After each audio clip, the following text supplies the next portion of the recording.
Good morning, everyone. Hola.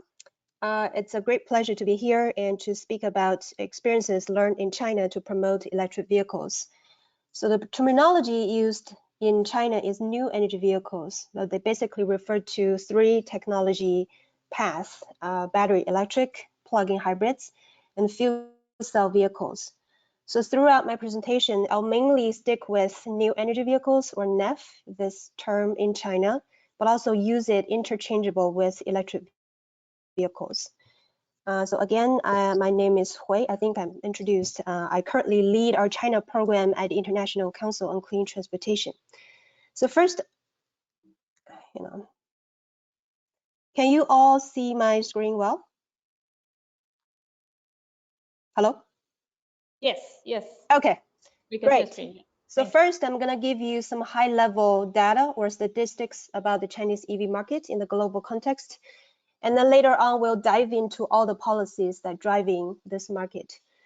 So China currently is the world's largest electric vehicle producer and also the market. In 2019, and actually also 2018 and also in 19, China sold more than half of the world's total electric passenger cars. So next to the chart, I think I have some problem in making the transition. Here we go. The next chart gives you the data from a slightly different angle in terms of the market penetration. Here again, China is in the leading role with 4.5% of all its new passenger cars to be new energy or electric in 2018. This is more than doubling of the world average of 2% in that year. In this chart, you can also see that the other major global markets, United States, United Kingdom, France, Germany, etc., they are a little above the world average of 2%. And the other major auto market worldwide, like India, in South America, maybe Brazil and Russia, their EV market haven't been really taken off, so they're not shown on this graph. So that basically shows what China has achieved so far, and this is all passenger cars. I didn't show for the commercial vehicle, but the market penetration for commercial vehicles in China, the new energy vehicle, is also about 5%. So later on, from this slide, I will talk about all the policies. So this one provides a snapshot of all the policies at 4 levels. These are the macro policy or strategic planning level, the national policies, subnational or local policies, and lastly, I'll touch a little bit on the charging infrastructure. It is a very useful context to learn in China that the macro plans, the 5-year plans, and all the long-term industry strategic plans play a major role in EV growth. They basically set the overall or usually the mid to long-term EV growth market goals in China. And then all the detailed policies such as standards or subsidies, financial incentives, or the regulations are actually developed to follow these macro plans to meet the overall targets. So the macro plans are really the key driver in China. And the latest strategic plan sets a goal of 25% market penetration of EVs, and that covers both light duty and heavy duty by 2025. Under the industry strategic plans are a series of sectoral goals. For example, China also requires the entire bus fleet in so-called key cities. So these are 74 cities facing severe air pollution to transit their all bus fleet into electric or new energy by end of 2022. So driven by the central plans and air quality needs, the local government at the state or provincial level and also the city level will also set their own EV development targets. Later on in this presentation, I will say a lot about the 2 critical national policies. So these are the decade-long central subsidy program and also the NEV, the NEV mandate, are also called as dual credit policy in China for light-duty vehicles. At the subnational level, in fact, the China EV market growth started from the pilot city programs. So these early pilot cities have adopted a wide range of innovative local measures to promote their local EV market. So we'll get in there soon. So I try to use this timeline chart to demonstrate the relative relation of all the policies, the 4 tiers of policies in this chart, as well as sort of the trend of policy making in China. So the highest level 5-year plans are listed at the top.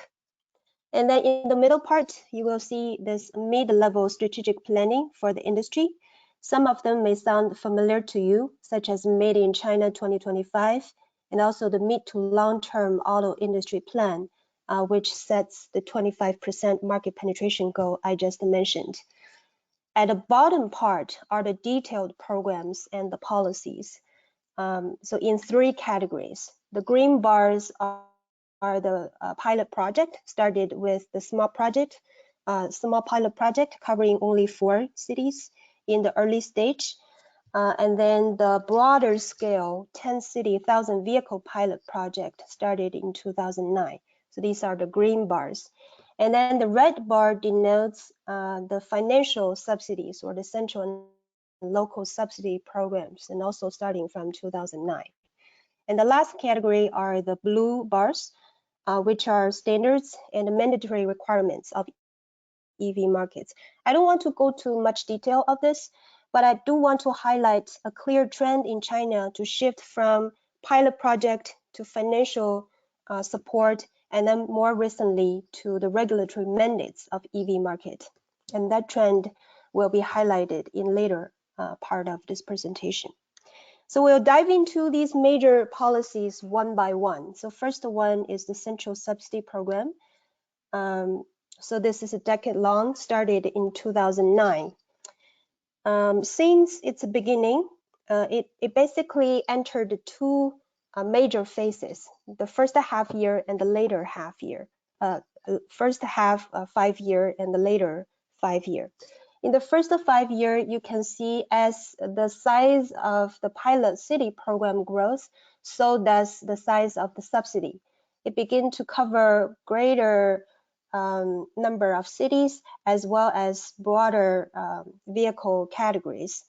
It started with public fleet and gradually transit to also cover the private market. So that's the growth for the first 5 years. But in the later 5 years, starting from 2014, the subsidy begin to phase down. The size of the subsidy phased down, but also its design criteria also changed over time. So we'll look in more detail. This subsidy program will be concluded by the end of this year. So this chart basically illustrates the subsidy phase down from 2018 to 2019. As you can see, for all the major vehicle categories, for cars, commercial vehicles denoted by CV here, these are mainly buses and cross-city coaches, and also the trucks. For these categories, the size of the subsidy basically were more than halved in 2019 compared to the 2018 level. So currently, a typical electric car, battery electric car, would be qualified for about $2,000 US in subsidy. In addition to the phase down in the subsidy size, the design of the subsidy also changes over time. So here I'm using the passenger car subsidy program to give you an example to illustrate like what technical parameters of a vehicle will determine the qualification for the subsidy and also determine the size of the subsidy. Here I'm listing a number of so-called design parameters, but basically these are just the technical parameters of a vehicle using 2 letters as abbreviations. For example, here, if you can see my cursor, the EF means the energy efficiency, ER, electric range, BD, battery energy density. So you can look at the notes here at the bottom part to see the details for the abbreviations. But without going into much details, I want to give you the first impression. So there are 2 types of design parameters. The one denoted by cross, These are the minimum technical threshold for a vehicle to qualify for the subsidy. And then there's also this box with a cross inside, which means a scaling factor. So this parameter will determine the size of the subsidy, or the size of the subsidy will be indexed upon this parameter. So at a first glance, the Chinese government, through the design of this subsidy program, wants to promote longer range electric cars. As you can see, electric range is required as a scaling factor throughout the 4 years. But this is also common in other parts of the world. They highly prefer long-range electric cars. But in addition, the Chinese government also wants to promote higher battery density and a better energy efficiency and even greater battery size. So this particular design clearly has an impact on the vehicle technology and the market over time. Here I'm using the historical trend of market share of different type of batteries, the battery chemistries in China, as an illustration of the impact of that policy design. So driven by the requirement on battery energy density and long electric range, the market share of high density battery technologies such as NMC and NCA. Here, let me try to hide. Okay, so you can see clearly. NMC and NCA share grows significantly over the past 5-6 years. In contrast, the relatively low density battery technologies, LPF, is growing down.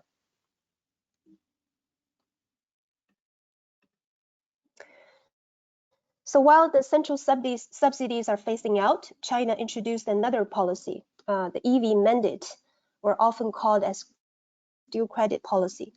So this policy essentially is modeled after California's landmark zero emission vehicle regulation. This basically requires the auto manufacturers to produce a certain amount of so-called EV credits. So they set targets in forms of EV credits, but these goals can be also translated to roughly a sales target, EV sales target. So in this table, I'm showing a few ZEV programs worldwide, but also in China. So these are California, Quebec, British Columbia, but I really want to draw your attention to the China NEV goals in 2 phases. So the current phase is from 2019 to 2020, which requires 10 to 12% of EV credits, and that will translate to about 5% sales requirement. China has also proposed a second phase of this policy, targeting at 2021 to 2023 with 14 to 18% EV credit requirements, and that translates to about 8% in market penetration by end of 2023. So here I'm giving you an example of the current compliance status of selected manufacturers to this policy. So this list are mainly the international auto groups, not the Chinese ones. So we want to pay attention to the last 2 columns. This column, if you can see my cursor, illustrates the NEV credit they generated in 2018. And the last column shows the NEV credit required to meet the policy goal in 2020. It is clearly that many of these auto groups, the international, the big ones, have seen major gap in meeting their 2020 goals. But this is only the international companies. If I show you the Chinese companies, the situation are dramatically different. So basically, the Chinese companies generated more credits than they are required to do so. So that means they have a lot of surplus. So how does this policy work? It will be, in an ideal world, the companies fell short of meeting their 2020 target will need to purchase EV credits from the companies with a surplus or from the over-compliance companies. But to make this system really work, there needs to be really robust enforcement program to let the market trading really happen. So this is still lacking in China, but this is beyond the discussion of today. So now I'm going to talk about the local policies. They are very, very critical because the cities are really at the frontier of deploying all the electric vehicles. And they usually play a critical role in transitioning from a small and pilot market to a mainstream market. So in this chart, we show the world's leading city level or metropolitan level EV market. So these are the top 25 EV cities around the world that represent 42% of the total world's passenger EV sales in 2018. So the length of the bar shows the absolute sales volume of these cities. And on the right-hand side, where the diamonds refers to the market penetration of EVs in these cities. So out of the 25, the Chinese cities represent 13, which is also amazing. And many of these Chinese cities have really high market penetration of EVs. For example, Shenzhen, where BYD located, has more than 20% market penetration. Following that is Tianjin, and also a bunch of cities surpassed the 10%. So these cities basically receive the same level of central subsidy. So what really make them stand out are the different local policies they innovated and adopted. So in this table, I try to summarize the city level actions, policy actions in those leading Chinese cities by these major categories. If you see a cross, that means the policy is only at local level. If it's a circle, it means higher level. It's a central or state level policy. If you see both across in the circle, it means the action is taken at multiple levels.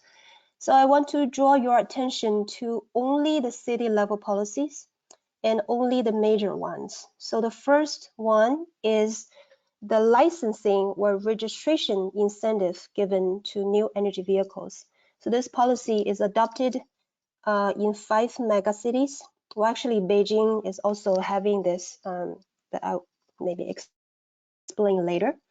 So what the policy means is that these megacities set a total new vehicle registration cap annually to combat the severe traffic congestion issues in the cities.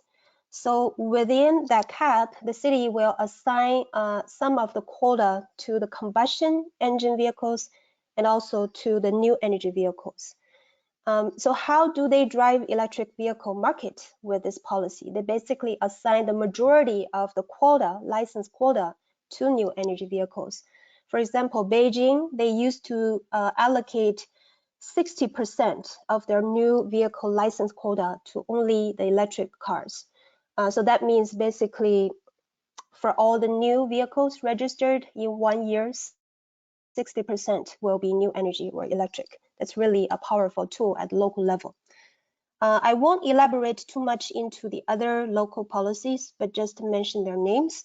These are the parking code and incentives, parking code for the building, and also the incentives in terms of waiving the parking fee, allocating parking spaces dedicated to EVs, and also priority in road access. This basically means, if you have heard this, many severely air polluted cities will restrict the travel of combustion vehicles in central urban areas, but new energy vehicles will be exempted, etc.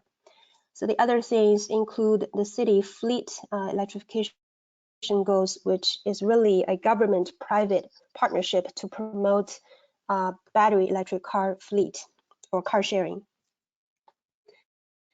So moving to the next, I want to give you a concrete example of how important or what's the impact of these different local level policies I was talking about. So many of the policies I mentioned are not direct financial incentives. It's not just giving the consumers with the money, but they play an equally or if not greater role in in the consumer decision to choose electric vehicles. So in this exercise, we try to quantify the consumer value of different local policies, basically monetize the non-physical policies to compare with the physical ones. So in this chart, you will see this yellow bar, which denotes the vehicle licensing or registration incentive I was just talking about. This policy really is the highest value to consumers compared with all other policies. In many cases, they have greater impact on consumer decision than the direct subsidy denoted by the blue bar. So we also try to quantify other minor policies, as you can show, but this registration incentive is really the single most powerful policy to consumers. Lastly, I want to touch upon charging infrastructure. Without getting into too much detail, I just want to show you these two charts side by side. On the left-hand side is the growth pattern of electric vehicle sales in major markets, and the red portion is China. On the right-hand side is the deployment of charging points, the number of charging points also in these major markets. As you can see, China is also in the leading role, and the major growth really take off after 2016, driven by a lot of central policies requiring the installation of charging points. So the high-level message I'm sending here is that infrastructure is really critical to grow hand in hand with the vehicle market size to accommodate the charging convenience. So lastly, I want to summarize what I mentioned in the previous presentation. So in China, the macro plans set the EV target and lead the development of detailed policies. The decade-long subsidy program has largely driven the EV market so far, and the design of the program has profound impact on vehicle technologies and market, such as driving long-range and high battery density cars. At the national level, China is transitioning from physical incentives to EV sales mandate or the dual credit policy, but the enforcement is really the key. Cities adopted a wide range of innovative policies, such as vehicle registration or licensing, incentive, parking, road access incentives, and government-private partnership in fleet programs. Among that, the registration or license plate incentive was found to have major impact on consumer market. And lastly, China has been invested heavily in charging infrastructure. So that will conclude my presentation today. Thank you for your attention, and I'm open for your questions. Thank you so much for the presentation, Hui. It was really very interesting. I want to just say that in terms of subsidy, there's a whole new view, at least for me, of what China has been doing and has been advances in that sense, that is not only and is not mainly the investment, the public subsidy that is given to for the purchase of the vehicles, but there are other many combined public policies and subsidies that actually have a lot of importance and that actually make the industry go forward, both in the production side and both in the and also in the purchase side. So thank you so much for the presentation. I think it's a whole new view on what China has been doing in terms of public policy for electric mobility. And I would like to ask you a few questions that have been already sent by the listeners. So the first one is, how are the power generators and developers of electric charging infrastructure integrated and organized to promote this cooperation among them? Mm-hmm. Oh, okay. I will answer one by one. So at a very general level, again, the macro planning policy play a key role in coordinating different stakeholders to collectively support the EV growth. And that includes the land providers as well as power generators and also these companies that build infrastructure. Just basically, city will set the plan and goals. It will plan out how many cars, new energy cars I will have, and how many charging points I will need, and then allocate the target to these stakeholders. So basically, that's the main mechanism in China. Okay, thank you so much.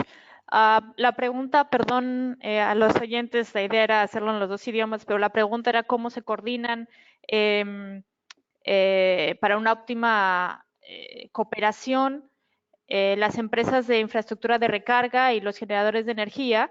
Y lo que nos comenta es que en esa gran planeación de a 5 años, esa macro planeación, lo que se hace es que la ciudad establece cuál va a ser su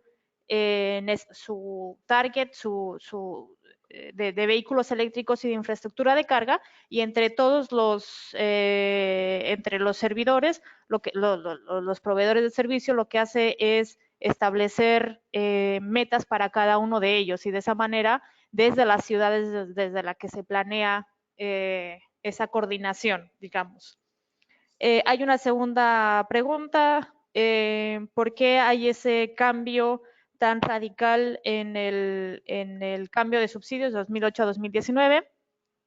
So, Hui, there is another question regarding the subsidy phase. There is a question that why there is such a great subsidy down or shortage from 2018 to 2019. It's actually planned as scheduled. The central government decided to phase down and phase out the subsidy within 5-year term, starting from 2015 to 2020. So they decide to totally phase out after 2020. And 2019 was the last year, and you see the most dramatic change. But in the previous years, you also see significant reduction. Yeah, I would say it's planned as scheduled, and it's roughly 20 to 50% down in the past 5 years annually. Ok, lo que nos dice Hui es que en realidad es una planeación a 5 años, por lo tanto esta fase que acaba en el 2020 tiene una planeación de ir quitando los subsidios poco a poco, y estaba dentro de toda esa planeación general que se realiza. Yeah, one more information is that the example that I showed are related to particular vehicle models. I have to pick a particular model to do this calculation. So the level of phase down is also determined on the technical parameter of the vehicle, typical vehicle that I chose. So it's basically vary among different models, between 20 to 50% cut. Ok, lo que nos dice es que la reducción de los subsidios también viene dado dependiendo, o sea, el nivel de reducción viene dependiendo del modelo del vehículo. Entonces, del 20 al 50% de reducción de los subsidios depende del vehículo que se selecciona para hacer este cálculo. Hay otra pregunta que es ¿quién financia la infraestructura de recarga? So there is another question that says who pays for or who finances the charging infrastructure? Right, that's a great question. At the beginning, it's again the government subsidy. I think I have to track this more closely, but I think there are substantial subsidy for building infrastructure starting from about 2012 to 2015 at both the central and local levels. So government basically will provide two support. They will provide the land either for free use or for very low cost use. And then they will provide a subsidy to build each and every charging point based on the technology, the charging technology. But later on, this has changed a little bit and be a cost share between the private sector and the government, and more of a local action now. One thing to mention is that in the US, you will see a lot of so-called public charging. These are built primarily or solely by the government, and is offered for free charging for consumers. But in China, there isn't really such thing. So even the government will subsidize the construction of charging point, all the maintenance and operation are subject to these private companies. So the companies will always charge a fee. It's a charging fee on top of the utility fee to be economically sustainable. Okay, thank you so much. So, lo que nos dice es que del 2012 al 2015 más o menos había un subsidio que se podía separar en dos elementos principales. Era el gobierno podía dar la tierra gratis o a un costo muy bajo y hacía un subsidio para la construcción, normalmente de ámbito local. Lo que nos dice también es que es muy diferente de cómo funciona en Estados Unidos, donde existe un subsidio gubernamental o un apoyo gubernamental a la construcción de infraestructura de carga y se hace la recarga gratuita. En cambio, en China, aunque se haya dado ese apoyo a la construcción, ya sea a la construcción o a la tierra para la implantación de puntos de recarga, todo el mantenimiento y la operación se hace de manera privada y todos los puntos tienen un costo más allá del costo de la electricidad, del costo del proceso de carga. Tenemos otra pregunta. Los planes incluyen el tema de disposición final de baterías. Hui, do we have another question focused on battery disposal? So do the plans have battery disposal information or necessities to fulfill? I'm sorry, what disposal? Battery disposal? Yeah, battery disposal. Okay. Yeah, unfortunately, I don't have great answer for you. I know this is a critical issue because we are basically retiring a large amount of first generation electric cars. We're retiring their batteries so far. But I will try to gather more information after this and get back to you if you leave contact information. Sure. Por ahora dice que nos va a buscar la información, por lo tanto yo creo que podemos, si nos envía la pregunta por email, podemos responderla un poco más adelante. I have another question that is regarding the information that you have, data and information that you gather from these vehicles. From what I've heard, you do have a lot of you have this module in Beijing University with all the information from the batteries that actually gives out a lot of data about how the vehicles run and where they are and what is the battery level and all that information. So my question would be, you know, how can that information be used to prepare the countries for what is coming? Oh, what data point you are talking about? Is that mentioned in my presentation? No, is this information that is gathered from the batteries in the country, so you can know where they are charged and what is the battery level and all this information. I think this is not something I mentioned in my presentation, but if I understand correctly, you referred to the online reporting system required on each and every electric cars in China. So Yes. now the government does require vehicles to connect it with a central platform, basically report on every 30 seconds of the battery status and the GPS information of the vehicle, etc. If you refer to that, I can give you some information. So basically, this is a requirement introduced by the Ministry of Industry and Information Technology. So that is the agency responsible for regulating the sort of efficiency and also safety features for all these electric vehicles.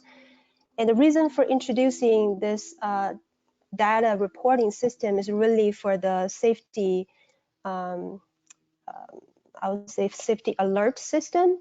They want to monitor the battery working status at every 30 seconds, the temperature, and also not just the battery pack, but also each cell, the working status of each cell to see whether it could be a malfunctioning potential of these vehicles.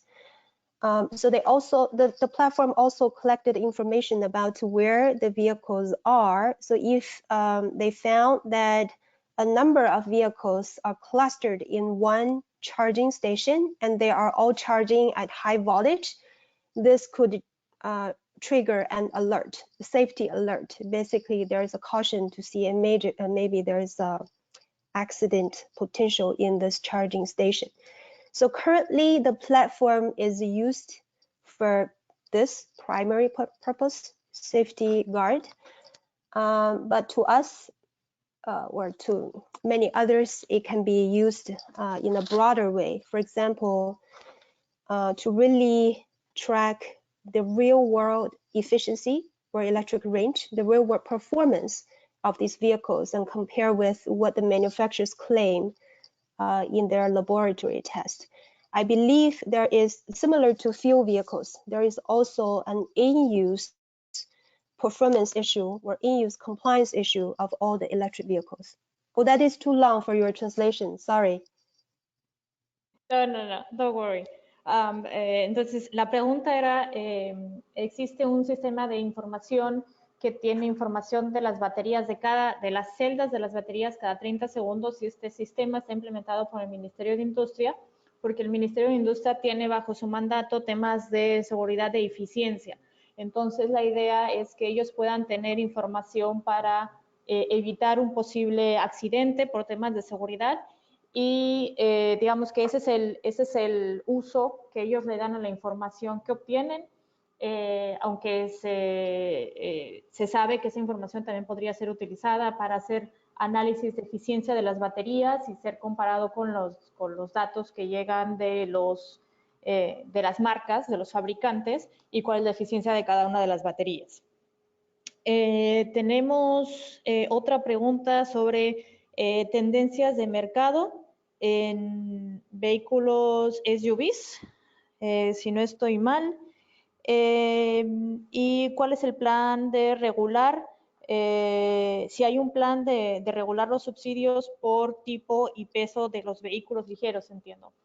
So Hui, there's a question regarding a specific type of vehicle. They are talking about SUVs, light vehicles. Mm-hmm. If I'm not wrong, and the thing is that if you plan to regulate the subsidies by type of vehicle, so if the subsidies split or separate or differentiate between different type of vehicles. So you're asking about the subsidy for SUVs, electric SUVs? Yes. Okay. SUVs are part of passenger cars, so they are subject to the same design criteria for subsidy for cars. In terms of the market, it's a small but emerging share in the market right now. So we did this detailed market analysis a couple of years ago, which shows the majority of the market is still mini to small vehicles, ranging from what we call A00 or mini to small types. So these are maybe 70% of the market. SUVs are perhaps 10 to 20% for overall, but they have greater market penetration for plug-in for PHEV category. Okay. But anyways, yeah, they are subject to the same subsidy to cars. Oh, thank you. So, lo que nos dice es que los SUVs están dentro de lo que son carros, por lo tanto, light duty vehicles entonces, tienen el mismo subsidio. Lo que nos dice es que en un análisis que hicieron, ellos saben que por ahora el mayor número de vehículos eléctricos están orientados en una gama que ellos llaman mini to small, y que son alrededor del 70% de los vehículos, de los carros eléctricos, y los SUVs estarían entre un 10 y 20% de los carros eléctricos. Tenemos otra pregunta sobre los créditos de las empresas, si es un instrumento nacional y si la idea es que se instalen también entre las empresas no chinas, entiendo. Sí. So Hui, there is another question. There is, could you explain a little bit more about EV credits, if it's a national instrument of, and if the idea is to market them globally among foreign companies? So I guess that the question is, how does it work? A little bit more specific, and if that credit is only for Chinese companies or foreign companies production in China. We're talking about the EV mandate or the EV credit mandate policy. Yeah. I just try to clarify the question. Okay, great. So this is a policy targeting all the vehicle sales in China, all the new energy vehicle sales in China, no matter it is sold or produced by a domestic Chinese brand or by joint venture or foreign brand. So everybody needs to comply.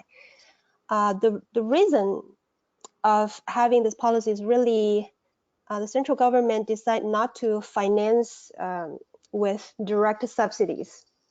One day, it cannot totally always rely on the central money.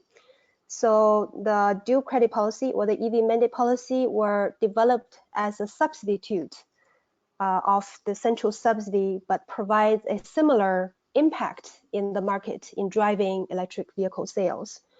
So basically, I explained a little bit in my slide, but maybe not that thoroughly. So basically, the government no longer needs to finance the manufacturers by the government itself.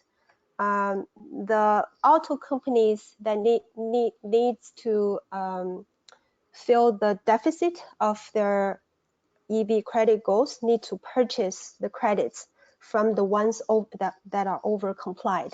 So in this way, it's purely a market behavior without too much intervention from the government, meaning the money will be coming from auto manufacturers and the whole market together will jointly figure out how to get to the fleet target that the central government set. I'm not sure if this lengthy explanation will help you understand the mechanism of how the credit system would work. But basically, all the manufacturers, domestic and foreign, will be on the same play field. Okay, thank you so much. So, la idea es que todos los empresas, tanto domésticas como internacionales que venden en China, tienen que cumplir estos EV credits. La idea es que estos créditos fomentan la producción de vehículos eléctricos, pero ya no se necesita un incentivo gubernamental, ya no se necesita una inversión gubernamental, sino que es pagado a través o solamente entre la industria privada, de manera que quien no cumpla el crédito de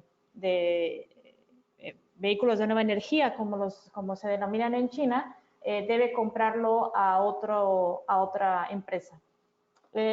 Voy a hacer una pregunta relacionada a este tema y es exactamente cómo se estructuran estos EV credits, que creo que también era un poquito la idea de la pregunta.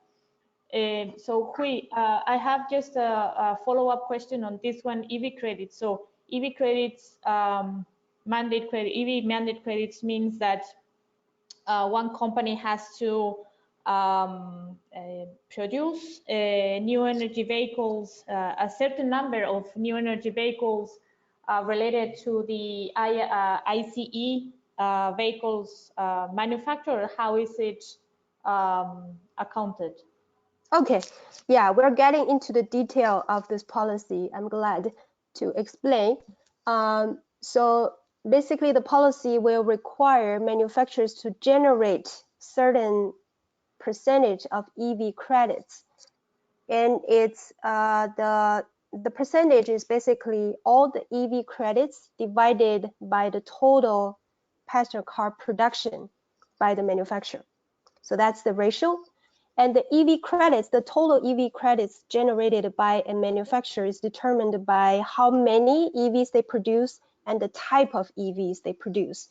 For example, if they produce longer range, higher performance EVs, each vehicle will earn greater credit per vehicle credit. And the manufacturer's total EV credit will be a sales weighted sum of all the credits generated by each EV.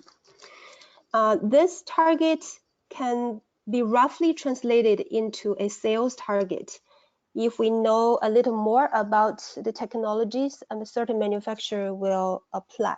Usually at the ICCT, we do such analysis. So at the fleet average level, we think each future EV will earn about 3 to 4 credits on a per vehicle basis. So if the total EV credit target would be 18%, if it's divided by 3, it's going to be 6% of the market sales. So it's indirect sales mandate, but more direct EV credit mandate. Okay, thank you so much. So, de los créditos de vehículos eléctricos, lo que nos dice es que cada empresa de producción de vehículos eléctricos genera por cada vehículo eléctrico que produce, dependiendo de qué tipo de vehículo eléctrico y qué tipo de o qué nivel de eficiencia tenga ese vehículo eléctrico, genera ciertos créditos. Por lo tanto, digamos que cuanto más vehículos eléctricos genere uno, más crédito tienes, por lo tanto, atendiendo a ese porcentaje mínimo de créditos que tiene que tener cada empresa fabricante de vehículos, pueden venderlo o no. De una manera directa, digamos, pero haciendo el cálculo sobre el número de créditos totales que se van a entregar o que se especifican para todo el país, se puede hacer un traslado de esos datos hacia ventas. Y teniendo en cuenta los planes y los porcentajes que ya se tienen establecidos a nivel nacional en sus políticas, uno puede prever cuál va a ser el nivel de ventas de vehículos eléctricos en el futuro en el país. Y la última pregunta que tenemos ahorita es si la plataforma que monitora los vehículos es de acceso libre.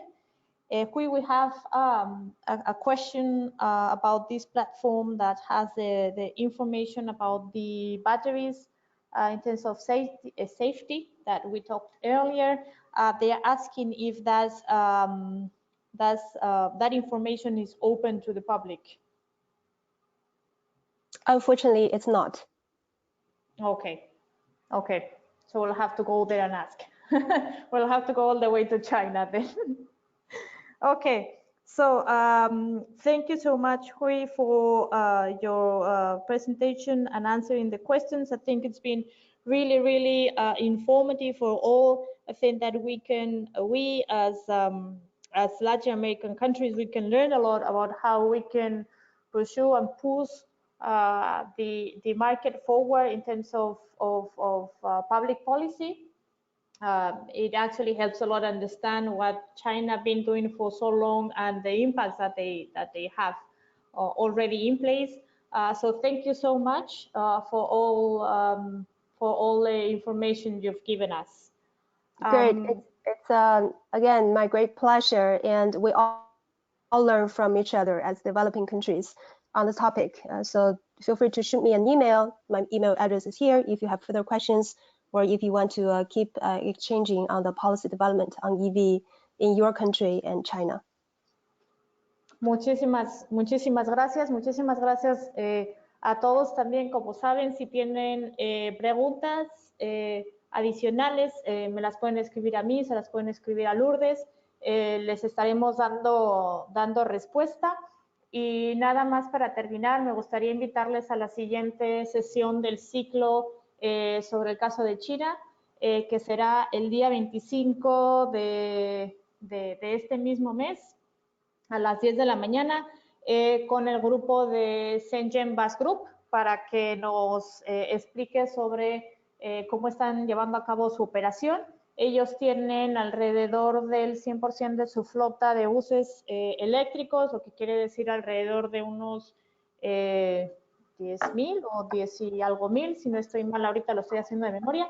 y lo que queremos es conocer cómo comenzaron ellos, cuál ha sido su proceso y su progreso a través de los años y cómo están mejorando la calidad del servicio para los usuarios en Shenzhen.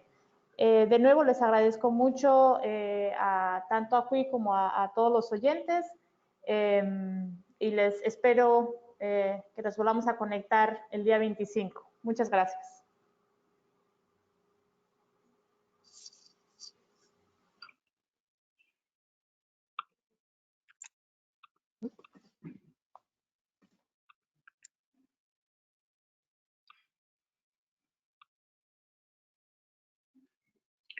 Hasta luego a todos.